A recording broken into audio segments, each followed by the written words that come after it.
Peranan yang perlu dipegang sebagai seorang pelajar seterusnya sebagai seorang remaja ialah mereka sendiri menjadi suri teladan kepada rakan-rakan sebaya. Dalam hubungan ini, setiap remaja mestilah mengamal dan menerapkan semangat perpaduan dalam kalangan rakan sebaya. Mereka mesti menunjukkan sikap saling menghormati rakan-rakan yang berbeza latar belakang, budaya dan agama. Contohnya, remaja perlu menghormati amalan dan anutan rakan-rakannya.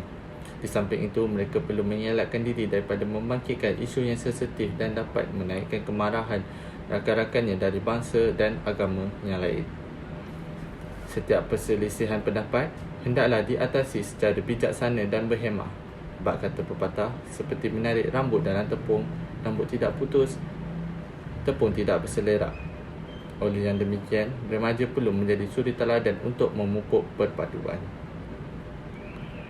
Selain itu, sebagai seorang pelajar dan remaja juga hendaklah menghayati dan mengambil iktibar daripada sejarah negara.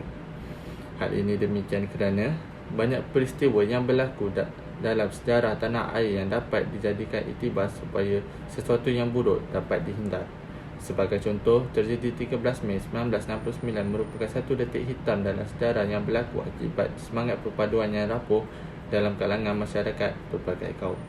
Ahli falsafah Joe Satayana mengatakan, orang yang melupai sejarah akan melakukan kesilapan yang sama. Oleh itu, remaja hari ini hendaklah diterapkan dengan pengetahuan sejarah yang lebih serius.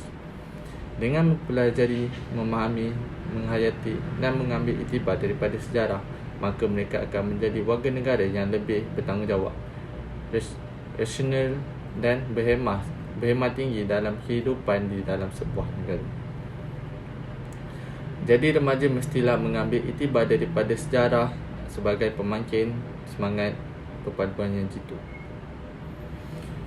Pelajar juga digalakkan berkomunikasi dengan jiran yang berlainan bangsa, dan ibu bapa juga disarankan membawa anak-anak mereka mengunjungi rumah jiran semasa hari lebaran atau perayaan. Dengan cara itu, ibu bapa dapat menjadi suri teladan kepada anak-anak dan membolehkan mereka menghayati keistimewaan masyarakat Malaysia yang terdiri daripada pelbagai kaum, jenis dan etnik. Walau bagaimanapun, institusi-institusi pendidikan perlu bertanggungjawab menerapkan semangat perpaduan dalam kalangan pelajar yang berbilang kaum. Antara langkah yang boleh diambil adalah memberikan kerja-kerja berkumpulan. Dalam konteks ini, hendaklah membahagikan pelajar secara berkumpulan dalam melaksanakan projek-projek. Akhir sekali, mahasiswa merupakan salah satu pemata yang berharga buat negara kerana mereka adalah penyambung dan pejuang negara untuk masa hadapan.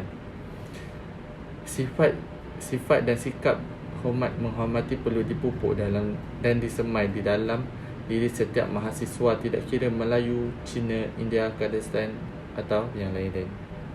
Ini kerana sifat dan sikap ini dapat melahirkan semangat perpaduan kaum antara setiap etnik yang ada di Malaysia. Sehubungan dengan itu, dengan lahir-lahirnya sifat dan sikap ini di dalam diri mahasiswa dapat menunjukkan dan dapat lihat kita akan kematangan dalam berfikir mahasiswa-mahasiswa kerana dengan perpaduan yang utuh dapat memajmukkan dan meningkatkan martabat negara atau bumi Malaysia ini. Sekian, terima kasih.